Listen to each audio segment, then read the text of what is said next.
নমস্কার বন্ধুরা, আমার নতুন চ্যানেল প্রভুজি মাই ভয়েস আপনাদের সকলকে স্বাগত জানাই। সকলেই খুব ভালো আছেন। ভিডিওটি শুরু করার আগে সকলের কাছে আমার অনুরোধ, ভিডিওটি স্কিপ না করে পুরো ভিডিওটি দেখতে থাকুন।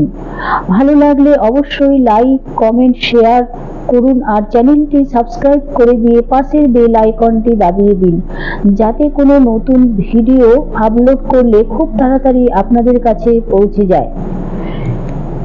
বুদ্ধং শরণং গচ্ছামি, ধর্মং শরণং গচ্ছামি, সংঘং শরণং গচ্ছামি।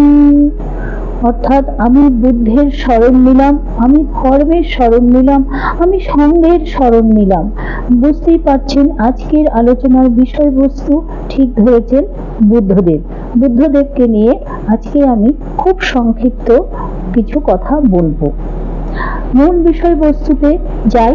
বুদ্ধদেবের কথা আমরা সকলেই কম বেশি জানি। আসুন জেনে নেব তার সম্পর্কে কিছু অজানা তথ্য। জেনে নেব তার জন্ম, নামকরণ, পালন, পোষণ, বিবাহ, সন্ন্যাস জীবনের প্রবেশ, সন্ন্যাস জীবনের শিক্ষা, বোধিত্ব লাভ, ধর্মপ্রচার ও মৃত্যু সম্পর্কে। তিনি ভগবান বিষ্ণুর নবম অবতার হিসেবে আমাদের কাছে পরিচিত।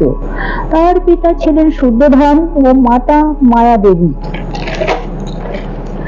শুদ্ধোধন শ্বশুরালয়ে কপিলাবস্তু থেকে পিতৃরাজ্যে যাবার পথে অধুনা নেপালের তরাই অঞ্চলের অন্তর্গত লুম্বিনী গ্রামে তার শাল গাছের তলায় ভগবান বুদ্ধের জন্ম হয়।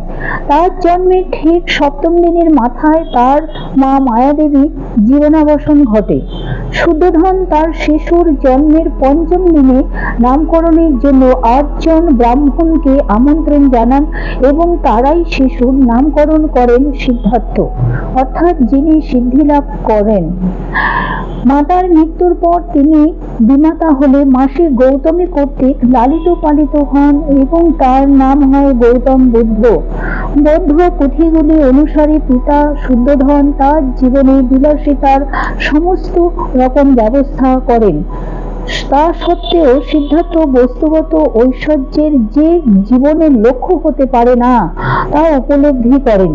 তারপর তাকে সংসারের প্রতি মনোযোগী করার জন্য তার পিতা তাকে কলিয় গণের সুন্দরী কন্যা যশোধরার সাথে সিদ্ধার্থের বিবাহ দেন।